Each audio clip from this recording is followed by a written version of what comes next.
Yes, y'all. Welcome back. This is still Tea Time on Plus TV Africa. And of course, I told you we will be joined by a special guest in the building. And the phone lines are still active, guys. And yes, it's 08093408408. And yes, today we have a very, very important topic and a guest to, discuss this with us. And it's the Twitter ban, benefits of Twitter in fighting insecurity, and the pros and cons of Twitter as well. And of course, we have no other person than a social media influencer, a mother, a beauty enthusiast, and of course, an all-round, well-vested when it comes to social media space personality, Ife Luv. Welcome. Thank you for having me. Yes, it's amazing to have you. And yes, who else to speak to apart from, people that breathe, live, and eat Twitter? I believe that's like your, most comfortable space, apart from the ones that you used to make us laugh on Instagram. We also know that you're very well vested, when it comes to the Twitter space. And then we've seen what is going on in the country lately, with the level of insecurity in the north, in the east, and of course, generally, even in Lagos, we see what's been going on with the kidnappings, around Lekki Phase 1, and we've heard all of those things. And then suddenly, this shocking news of a Twitter ban came. When you saw that, what was your first reaction? I actually didn't know what to say at first because when I saw the post about banning Twitter, I was like, oh, it's a joke, like out of their numerous jokes. And when it actually happened, I didn't know how to feel. When you're shocked and you suddenly lose all sort of feelings, like, are we serious?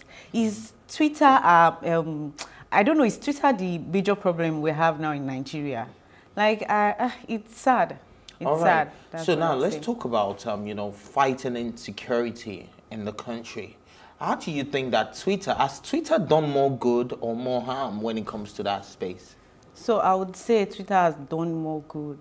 How? When you're talking about fighting insecurity in Nigeria, Twitter platform can never be overemphasized.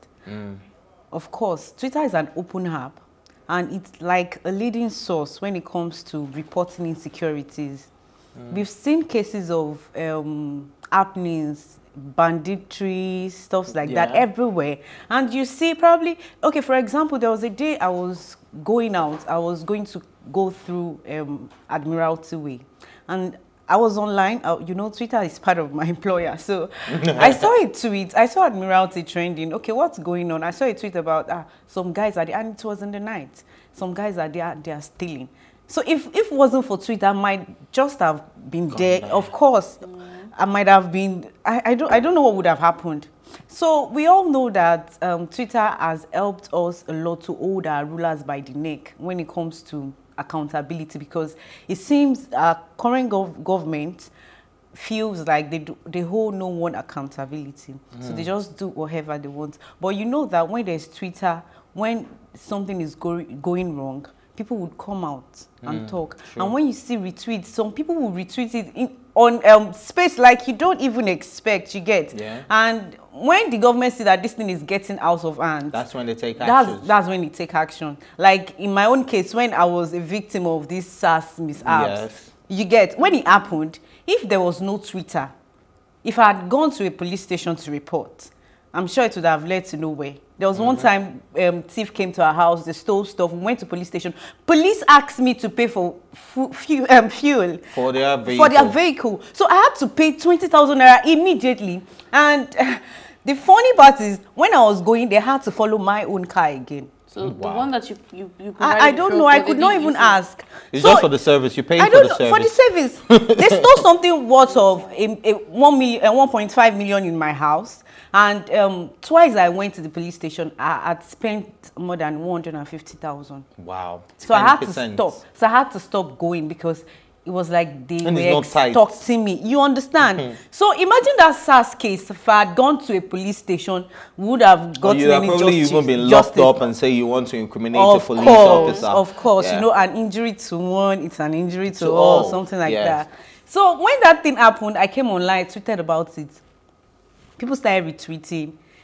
People tagged the then CP, and when they saw that I was getting out of hand, even BBC was interested. A lot of blogs were interested. Everybody wanted to hear my story. So when they saw that I was getting out of hand, that I might actually sue the Nigerian police because it was getting to that. That was when the CP himself, he saw the tweet. It was like he's not seeing it like just normal. When he now saw the responses, he never expected stuff like that. So he had to message me himself, ask for my contacts. I didn't actually give it out at first. Then, okay, I said, let me hear what he was going to say. And I saw the way they took it up. Within 30 minutes. The next day, I was invited to the police headquarters in Lagos. And those SARS were apprehended immediately. Wow. And they lost their job same day. Imagine there was no Twitter. Do you know a lot of things people would have been facing, even from our own security agencies, people that are there to protect us.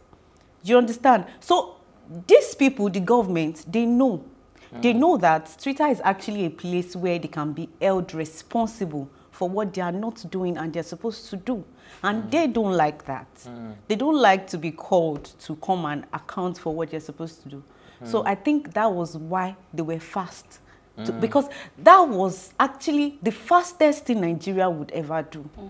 But they said it today and they banned it tomorrow in fact, in seconds actually, because I remember I went on Twitter just to go check, and it wasn't working. Just it wasn't working. A little bit after I heard the news. Yes, it was like a joke to me until the day, and I was like, for real, like. I don't know, but I just think it's just the saddest thing to do. Now the country is just like a joke to everyone. Okay. As an influencer, right? Obviously, you've mentioned that Twitter is one of your employees, and now that it's down, like what are you going to do? Like, are you going to how do I put your question? Okay, how are you going to what other means can you use to continue doing dissemination of information and all that? You can't stop what you're doing because one of your employees is down. Of course. So what other means do you think you can use? Okay, that's why I don't put my eggs in just a basket, of course. So I do other things. I influence on Instagram. I have a YouTube channel. So I do other things like that. Because if you are a Nigerian, you don't put all your eggs in the basket, of course. So, and it's sad that the government is not even providing jobs for the youth, and we are trying to create one. I didn't study social media influencing in school. I did chemistry. I graduated at the top of my class. Wow. But I came out doing social media influencing because when you look at the science space, there's even nothing to write home about. We don't have science institute that works here in Nigeria. So that was why when it happens, I already have some campaign going on, and then we had to put a stop to it. So it affected me in a part. Yeah, it affects every one of us. But then I carried on with all other social media. Okay. All right. So okay, go on. Moving forward, you said we said that some people actually said that the reason why they also pulled down the Twitter is because Twitter was being disrespectful to the Nigerian government. Do you think that that's making sense? Like, do you think there's any form of truth from that? Okay, I would say first that statement is actually very daft. If it's, I don't know from whom it's coming from, because it's Twitter. Yes, Twitter is Vilo. Okay, I'm just playing with you. Yeah, Go on. Twitter is an app, of course. Every app they have a rule they work by. Twitter has its own rules. If a tweet is reported, it will be taken down. So why do you want Twitter to review its rule because of you? Who are you? Because I don't understand. Why would you say Twitter is being disrespectful? As a president, are you supposed to put out that kind of tweet? Even while President Trump was still the president of the United States, he was not suspended. Yeah. Why he was still the president? So imagine President Buhari was suspended. Probably would have ordered the arrest of Jack. Obviously, because they just took it down. Of course, and you know that he made the same post on Facebook too. So he banned Twitter few hours after Facebook took down his post. I'm sure he would want to ban Facebook as well, but his people would have told him, if you do this immediately, they will know that it's because of this tweet. So he had to ban Twitter first because he knows Twitter is actually a very big engine. Look at the NSAS protest.